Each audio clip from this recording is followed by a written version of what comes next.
नमस्कार दोस्तों, स्वागत है आपका हमारे YouTube चैनल स्टूडेंट चौपाल में। दोस्तों, आज हम एंशियंट हिस्ट्री का पार्ट 3 सॉल्व करने वाले हैं, जिसके अंतर्गत आपको हम 10 क्वेश्चन सॉल्व कराएंगे।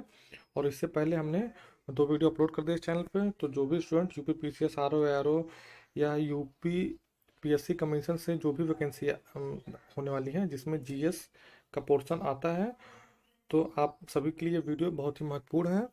और दोस्तों, जो भी स्टूडेंट हमारे चैनल पर पहली बार जुड़े हैं उनके लिए मैं बता दूं कि हम एक यूपी पीसीएस के लिए एक टेस्ट सीरीज स्टार्ट कर रहे हैं, जिसके अंतर्गत दोस्तों सभी सब्जेक्ट के टॉप 100 क्वेश्चन सॉल्व कराए जाएंगे। और दोस्तों, ये हमारा अभी हम एंशियंट हिस्ट्री सॉल्व करा रहे हैं। एंशियंट हिस्ट्री सॉल्व करा रहे हैं, जिसका दो दो पार्ट हमने पहले अपलोड कर दिया, ये तीसरा पार्ट है। और आज ही दोस्तों 2-3 पार्ट और हम अपलोड कर देंगे, और जल्दी से आपको सभी सब्जेक्ट का क्वेश्चन जो है सॉल्व करा देंगे, ताकि आप अपनी तैयारी को जल्दी से कंप्लीट करें और उसको कई बार रिवाइज कर लें। तो चलिए दोस्तों, और दोस्तों बता दें कि ये जो क्वेश्चन है, ये दिल्ली के एक ऑफलाइन इंस्टीट्यूट है, कैरियर एम्पावर आईएएस के द्वारा तैयार किया गया है, जो कि बहुत ही अच्छा क्वेश्चन इन्होंने सेलेक्ट किया है। और क्वेश्चन का लेवल थोड़ा सा टफ है, जो कि यूपी पीसीएस के लिए एकदम सही है। चलिए वीडियो को स्टार्ट करते हैं। क्वेश्चन नंबर 31, सूची 1 और सूची 2 का आप दोस्तों आपस में मिलान करना है। और देखिए, 3 पॉइंट दिया हुआ है। आश्रम प्रणाली का प्रारंभिक उल्लेख कहाँ मिलता है? 3 आश्रमों का पहला स्पष्ट संदर्भ और 4 आश्रमों का पहला अस्पष्ट संदर्भ। तो दोस्तों, इसका बता दें कि आश्रम प्रणाली का प्रारंभिक उल्लेख है वो ऐतरेय ब्राह्मण में मिलता है। और 3 आश्रमों का पहला स्पष्ट जो संदर्भ है वो छंदयोग उपनिषद में मिलता है। और 4 आश्रमों का पहला स्पष्ट संदर्भ जबालोपनिषद में मिलता है। तो इसका दोस्तों राइट आंसर हो जाएगा ऑप्शन नंबर सी हो जाएगा इसका राइट आंसर। क्वेश्चन नंबर 31 का ऑप्शन नंबर सी हो जाएगा। चलते हैं अगले प्रश्न पे। और जितने भी स्टूडेंट इस वीडियो को देख रहे हैं, सबसे रिक्वेस्ट है कि वीडियो को शेयर कर दें, क्योंकि दोस्तों चैनल की रीच थोड़ी सी रुक गई है, क्योंकि बहुत दिनों बाद मैं वीडियो अपलोड कर रहा हूँ। तो आप सब चैनल को वीडियो को शेयर कर दीजिए, ताकि चैनल की रीच थोड़ी सी बढ़ जाए। और इसके बाद दोस्तों हम आपके लिए नए नए वीडियो लेके आते रहेंगे। और दोस्तों, मेरे पास मंथन का 500 क्वेश्चन वाला प्रश्न है, उसका एमसीक्यू फॉर्म में है।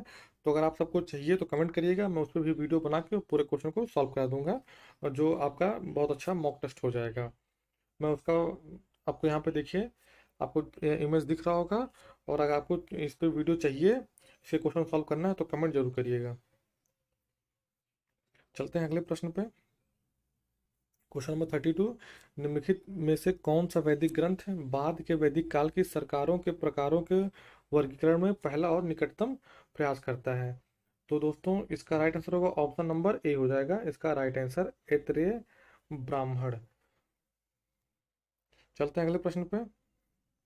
क्वेश्चन नंबर 33, सूची, इसमें भी दोस्तों सूची 1 और सूची 2 का मिलान करना है। ये उत्तर वैदिक राज्य हैं और इसके शासक दिए हुए हैं, तो आपको मिलान करना है।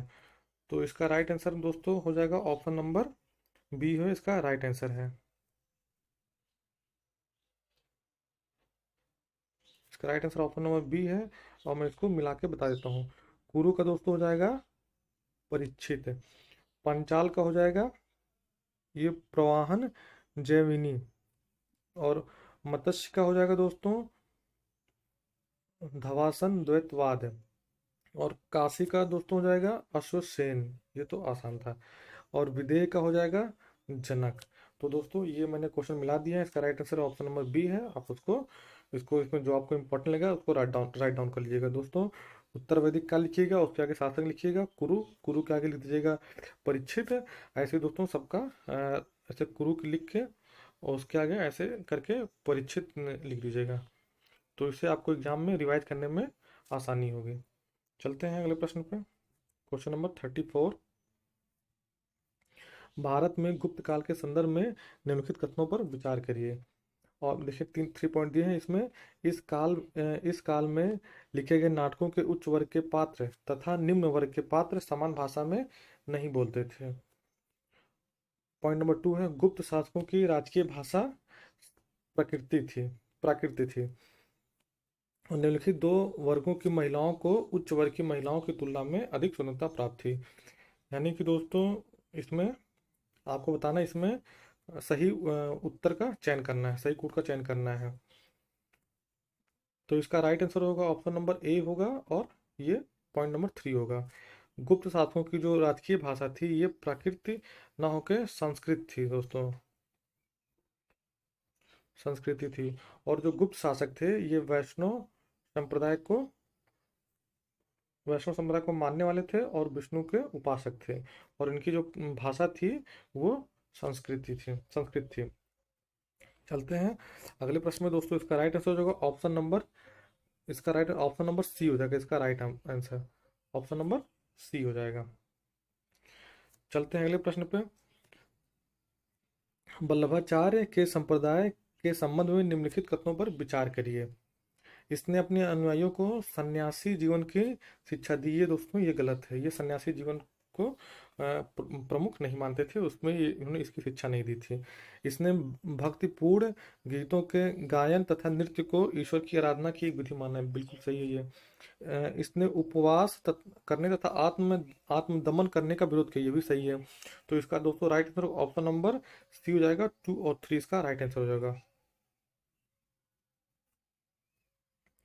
चलते हैं अगले प्रश्न पे। Question number 36। प्राचीन भारत में चिकित्सकों को ज्ञात था शल्य क्रिया के उपकरणों के संबंध में, उपकरणों के बारे में, शल्य क्रिया और अस्थियों के को पुनर्व्यवस्थित करने के बारे में, ये भी सही है। प्लास्टिक सर्जरी के बारे में भी सही है। तो यानी दोस्तों इसका right answer option number D हो जाएगा। 1 2 3 सभी सही है। चलते हैं क्वेश्चन नंबर 37 पे। भारतीय दर्शन के निम्नलिखित संप्रदाय में किसका विश्वास ईश्वर तथा वेदों की प्रामाणिकता दोनों में है। आपको दोस्तों बताना है किसका किसका विश्वास जो है वो ईश्वर की प्रामाणिकता और वेदों दोनों में है। तो इसका राइट आंसर दोस्तों हो जाएगा ऑप्शन नंबर सी, इसका राइट आंसर है। ऑप्शन नंबर सी इसका राइट आंसर है। केवल 2 और 4 यानी कि वेदांत और वैशेषिक, ये दोस्तों वेद और ईश्वर की प्रामाणिकता, मतलब ईश्वर और वेदों की प्रामाणिकता दोनों में विश्वास रखते थे ये। चलते हैं अगले प्रश्न पे। Question number 38। बौद्ध त्रिपिटक के संबंध में निम्नलिखित कथनों पर विचार। ये भी दोस्तों इंपॉर्टेंट क्वेश्चन है, ये एग्जाम में आ सकता है। जो बौद्ध धर्म के त्रिपिटक हैं उसके बारे में बताना है आपको कि वो किससे किससे संबंधित हैं। जैसे देखिए पहला पिटक है विनय पिटक, अधिधम पिटक और सूत्र पिटक, ये 3 पिटक हैं। तो बताना है कि विनय पिटक में भिक्षु जीवन के नियमों का उल्लेख है, और अधिधम पिटक बुद्ध के उपदेशों का,